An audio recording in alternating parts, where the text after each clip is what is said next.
At the family dinner, my father said, "You're selfish, never supporting this family." My sister nodded. I stood up, dropped a binder on the table, and said, "Here's everything I've paid for the last 10 years. Then I walked out, cut all financial support, and moments later they screamed when they realized.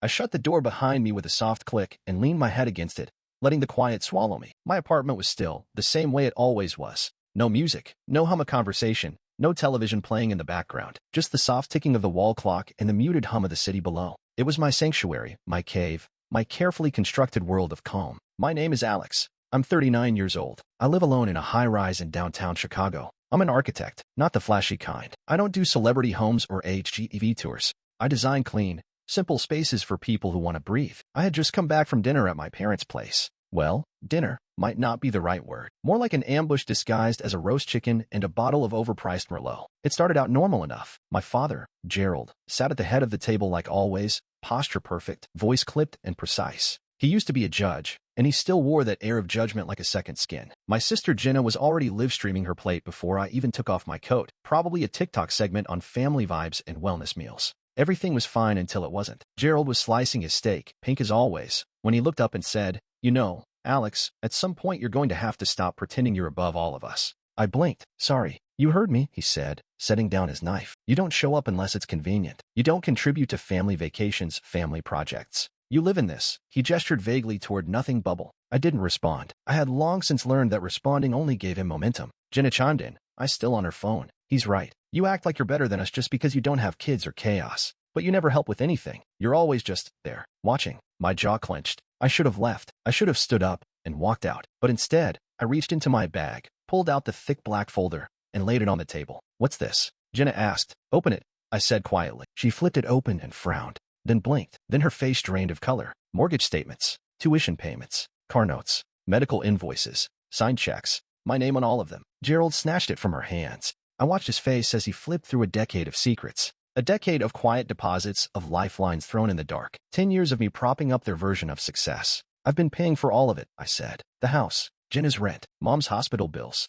the cruise to Barcelona? I covered that. Jenna's influencer conference in Scottsdale? That too." Silence. Jenna looked like she'd been slapped. "You lied," Gerald finally muttered. "No," I said, standing up. "You did. You lied to yourselves. You called me selfish while spending money that wasn't yours." My hand rested on the back of my chair. My voice didn't rise. It didn't need to. I didn't do it for praise. But I'm done being the villain in a story I wrote the ending to. Then I walked out. No coat. No goodbye. Just the sound of my shoes against tile as I left the wreckage behind me. And they didn't follow. Back home, the quiet hit me like a bomb. No raised voices. No passive-aggressive digs. Just the familiar calm of my own space. I slid out of my shoes by the door and left them neatly on the rack. My apartment was spotless, not in a sterile, museum way, but in a deliberate, chosen way. Every piece of furniture had a function. Every picture frame meant something. The floor was a warm matwood, the walls soft gray, broken only by a few black and white sketches of buildings I had designed over the years. There was no clutter, no fake plants or sentimental knickknacks, just clean lines and silence. I walked over to the shelf by the window and ran my hand along the frame of my degree, a Bachelor of Architecture from Northwestern,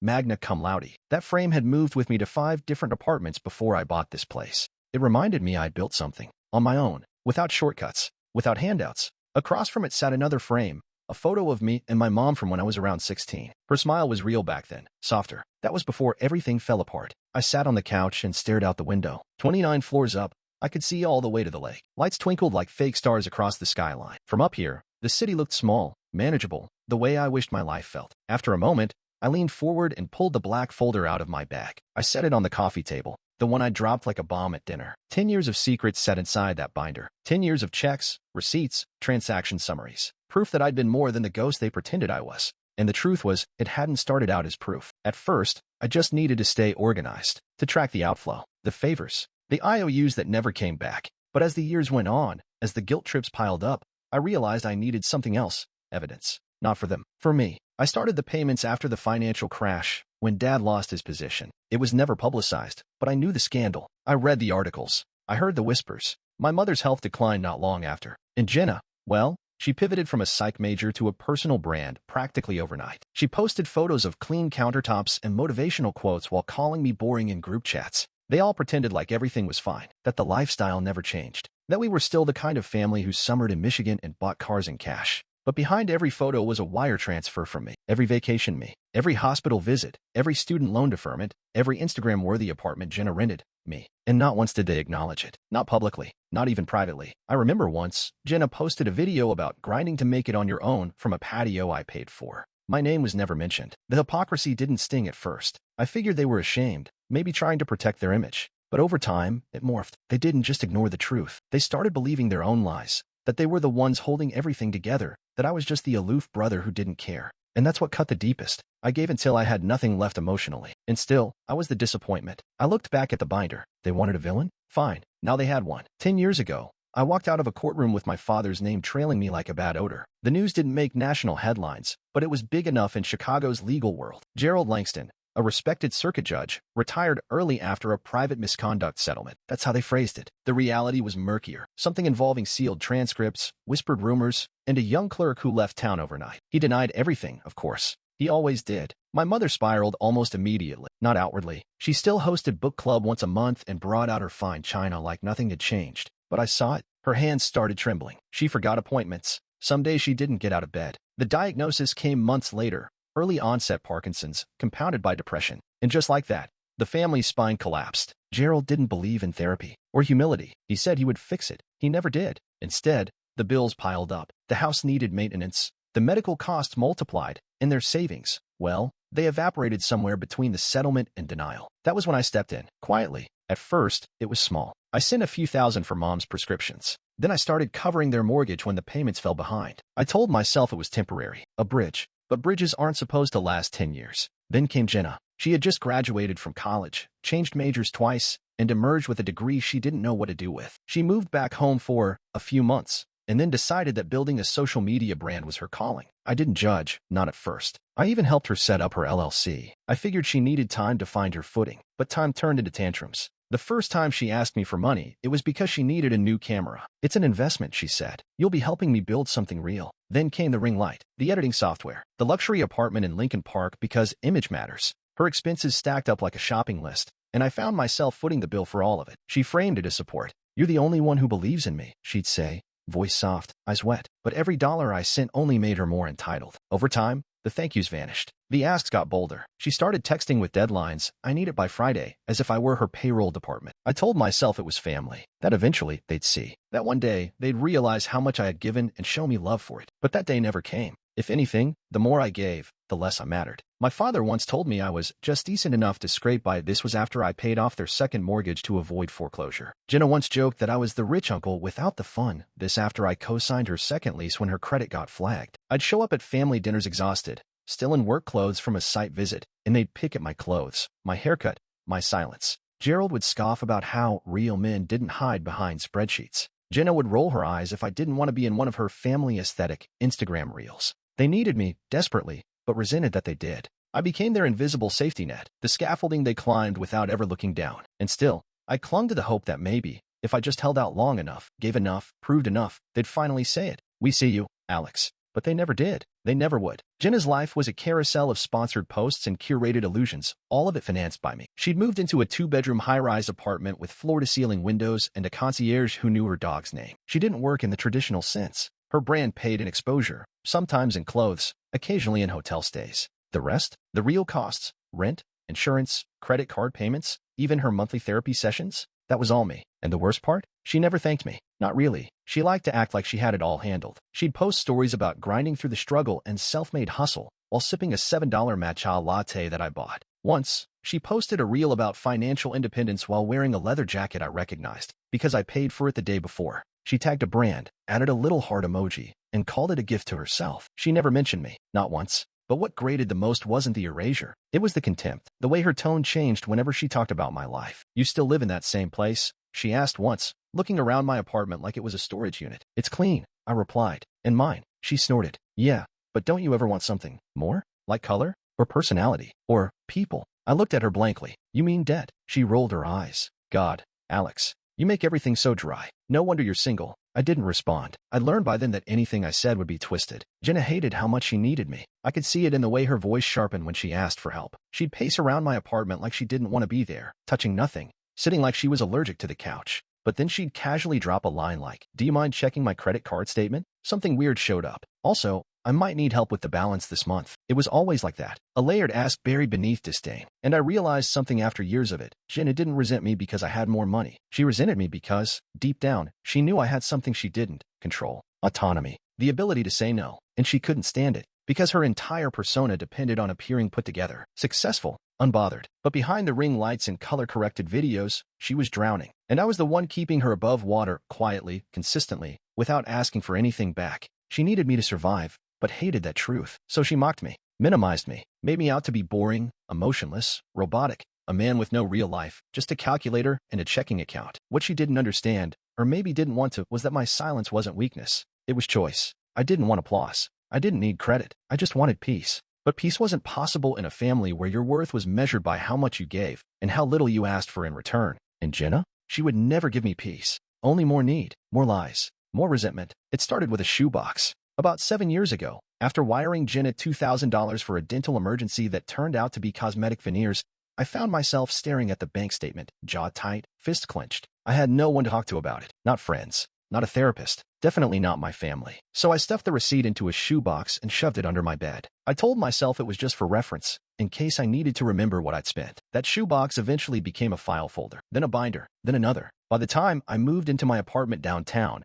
I had 4 volumes organized by year and recipient. It wasn't about revenge back then. I wasn't preparing for a confrontation. I wasn't planning to destroy anyone. I just needed proof that I wasn't imagining the drain, the constant requests, the slow bleed. I'd sit up at night and log transactions. Car payments I'd made for my dad when his credit card got frozen, rent checks I'd mailed to Jenna, just until she got her next brand deal bills labeled family emergency. That turned out to be a last-minute beach trip or a spa retreat. Every payment had a date, a screenshot, a note attached with the reason and the request. Some came through as texts. Others were voicemails. Some were scrawled on sticky notes handed to me over dinner like grocery lists. They never thought I was paying attention, but I was. There were months when more of my paycheck went to them than to myself. When I paused renovations on my own kitchen because Jenna wanted help upgrading her iMac. When I skipped a vacation I'd planned for 2 years because Dad's property taxes were unexpectedly high. And still, they called me selfish. Still, they joked that I was cold, that I was the one who never contributed. So I documented everything, not to shove in their faces, just to remind myself that I wasn't crazy, that I was carrying more than they would ever admit. Sometimes I'd open the binder late at night and just flip through the pages. I'd look at the receipts, the thankless deposits, the silence that followed. It made me feel grounded, like at least one part of me knew the truth. But after the last ask, the Hamptons vacation, something changed. They wanted me to cover most of it. Flights, the house, meals, activities. Jenna sent me a spreadsheet like it was a business proposal. "It's not a huge deal," she wrote. "You make more than all of us combined." She didn't know I'd already paid the deposit. That was the night I pulled out the old leather-bound binder and added one more tab, final straw. I knew, right then, I wasn't just keeping records anymore. I was preparing. They wanted proof I wasn't selfish? Fine, I'd show them. Dinner was already uncomfortable before anyone even picked up a fork. The table was perfectly set, as usual. White napkins folded like swans, a floral centerpiece that probably cost more than my monthly groceries, candles flickering like we were preparing for a Vogue feature shoot. Gerald sat at the head of the table like a king expecting tribute. Jenna, in a silk blouse and too much perfume, was already vlogging snippets of the meal, angling her phone just so to catch the champagne flutes and perfectly plated salmon. I had barely sat down before I felt it, that hum of tension beneath the surface. The smiles were tight, the laughter hollow. It was like everyone already knew what was coming, but no one wanted to say it first. So Gerald said casually, slicing into his steak with surgeon precision, "Jenna tells me there's a little getaway coming up." Jenna perked up. "The Hamptons. 2 weeks in July. Oceanfront, private chef, spa appointments. It's going to be amazing." I nodded slowly, not saying anything yet. I knew where this was going. I just didn't expect them to be so bold about it. Gerald took a sip of wine. "Naturally, with your sister's growing influence and my retirement income being what it is, we're hoping you can help make it happen." I glanced at Jenna. She was smiling like she was about to win a prize. "Actually," she said, "we were thinking you could just cover the bulk of it. I mean, you already paid the deposit, so it only makes sense. And it's not like you take vacations anyway." That was it. The sentence, the tone, the entitled smile. Something inside me, something I'd been clenching for a decade, finally cracked. Not loudly, not with rage. Just a quiet, irreversible break. I reached down beside my chair and lifted the black leather binder from the floor. I placed it gently in the center of the table, right next to the gravy boat. Jenna blinked. "What's that?" I looked at her, then at Gerald. "Everything." Gerald narrowed his eyes. "Excuse me. Every payment, every favor, every deposit, wire transfer, co-sign, and bailout from the last 10 years. It's all in there." Jenna's smile faltered. "Why would you?" "Because you keep calling me selfish." I kept my voice calm even. "You call me cold. You act like I'm not part of this family. But without me, this family would have collapsed a long time ago. I opened the binder and turned it toward them. Page 1. The mortgage. I've been paying it since Dad lost his judicial pension. Page 12. Mom's medical bills. Page 26. Jenna's rent. And here, I flipped a few more pages, is the vacation deposit you're already enjoying without even thanking me. The room went dead silent. Gerald leaned forward, flipping through the documents. His face paled. Jenna just stared at me, mouth slightly open, her eyes scanning the evidence like it couldn't possibly be real. You kept track of all this? She whispered. Yes, because I knew this day would come. Gerald slapped the binder shut. You think you're better than us because you have money? No, I said. I think I'm better than being used.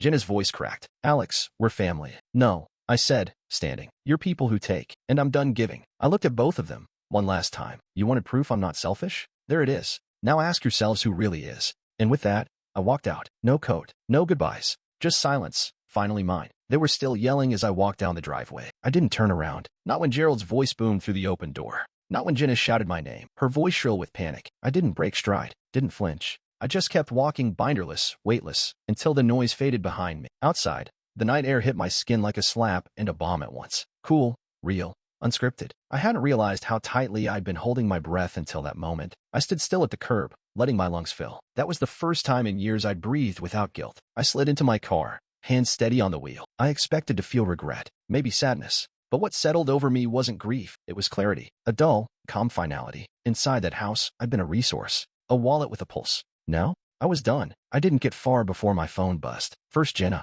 you're overreacting. Come back inside. We can talk. Then Gerald, this is a betrayal. You think this is how men handle family? And finally, my mother, the only one who hadn't said a word during dinner, but always knew when to twist the knife. Please don't do this, Alex. You're tearing us apart. I turned the phone face down on the passenger seat. They hadn't asked if I was okay. They didn't want to understand. They wanted the machine back on. The cycle, the support, the silence. But I was done being silent. The next morning, I changed the settings on every bank account I tied to theirs. Unlinked payment portals. Canceled auto transfers. I called the financial advisor they didn't know I'd hired to manage the paper trail and told her plainly, shut it down. Then I drafted a message to Jenna. No more rent. No more credit card bailouts. No more emergencies. You're on your own. I suggest you let your followers know the truth before your landlord does. I never hit send, because I didn't need to explain myself anymore. They had made their choice a long time ago, when they laughed at me for being boring, when they framed my sacrifices as duties, when they called me selfish after bleeding me dry. They didn't see me walk away, but they'd feel it. They'd feel it when the payments stopped, when the vacations didn't get booked, when the groceries didn't magically appear in the fridge,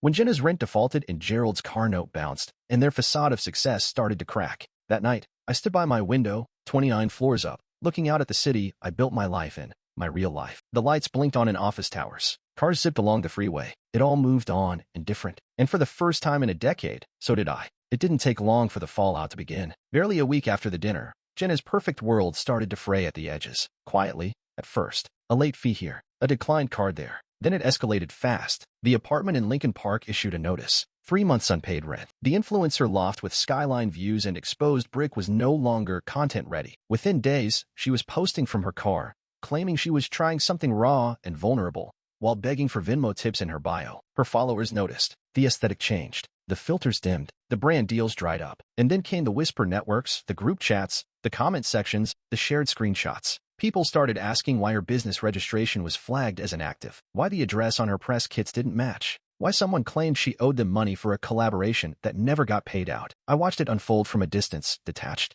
I wasn't cruel about it. I didn't message anyone. I didn't leave comments. I didn't lift a single finger to sabotage her. I just stopped saving her. That was enough. The house my parents had fought to keep, the one I'd been secretly paying taxes and utilities on for almost a decade, went into pre-foreclosure 3 weeks later. I got an alert from the bank, since my name had once been tied to the co-signed refinance agreement. I made a single call to the lawyer I'd quietly hired months ago and told her, calmly, let it go. She handled the rest. Cars were repossessed. Subscriptions canceled. The first-class lifestyle unraveled like cheap thread. Then the calls started again. Blocked numbers. Unknown area codes. Voicemails from concerned friends of the family. All of them tiptoeing around the same truth. The Langstons had fallen. The illusion was gone, and nobody wanted to be standing next to the wreckage when the dust settled. I ignored every single one. What surprised me most wasn't how fast things crumbled. It was how much of their social world went with. The dinner parties, the garden clubs, the foundation fundraisers, all gone. It turned out people only respected my parents when they thought they were the ones with power, with grace, with money. The moment the truth slipped out,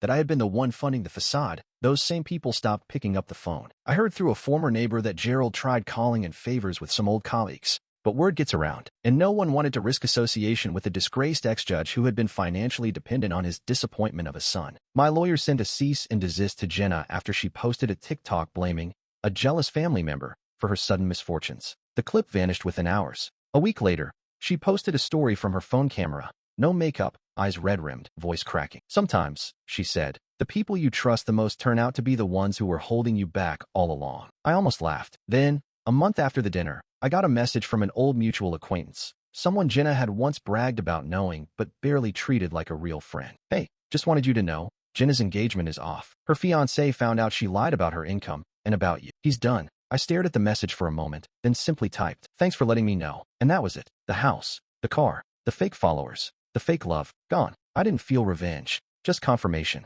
When you stop carrying people, they learn how heavy they really are. The silence in my apartment wasn't heavy anymore. It wasn't the sound of loneliness or isolation. It was space. Room to think, room to breathe. I started waking up early, not because I had to, but because I wanted to. I'd open the blinds and let the light in. Make real coffee instead of rushing to whatever was fast and easy. I was still me, still quiet, still particular, but something was different now. I had reclaimed my own life. Therapy came next. I'd always dismissed it, not out of pride, but out of practicality. Who had the time? Who had the energy? But now, with my calendar no longer packed with covert family obligations and bank transfers, I finally made the call. The first session was awkward. I didn't know where to start. But the therapist, a calm woman named Lila, asked me one simple question that cracked me open. When did you start believing that your worth was tied to how much you give? That one stayed with me for weeks. It wasn't easy to sit with, but I did. I thought about 10-year-old me, watching my father hold court over our family like a king. I thought about how quiet I learned to be, how hard I tried to earn their love through accomplishments,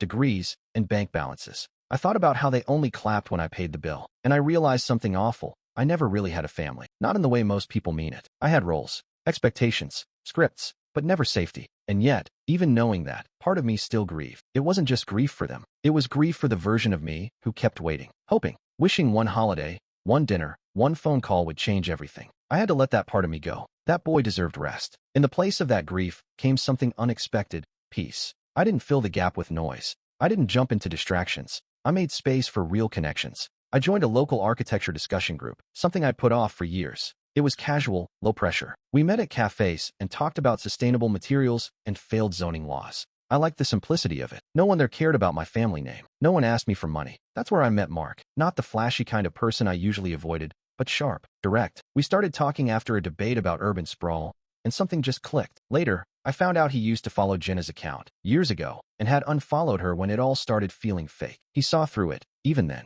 we got drinks a few times. Nothing romantic, just honest, open conversations about family, expectations, and learning how to say no. He didn't pity me. He didn't try to fix me. He just listened. It felt new. I used to think justice had to look like revenge, like public humiliation or lawsuits or clapbacks. But now I understood it better. Justice was walking away and not looking back. It was silence that wasn't heavy, boundaries that weren't punishments. And finally, a life that was mine. For the first time, I didn't feel like someone's disappointment. I felt like myself, and it was enough.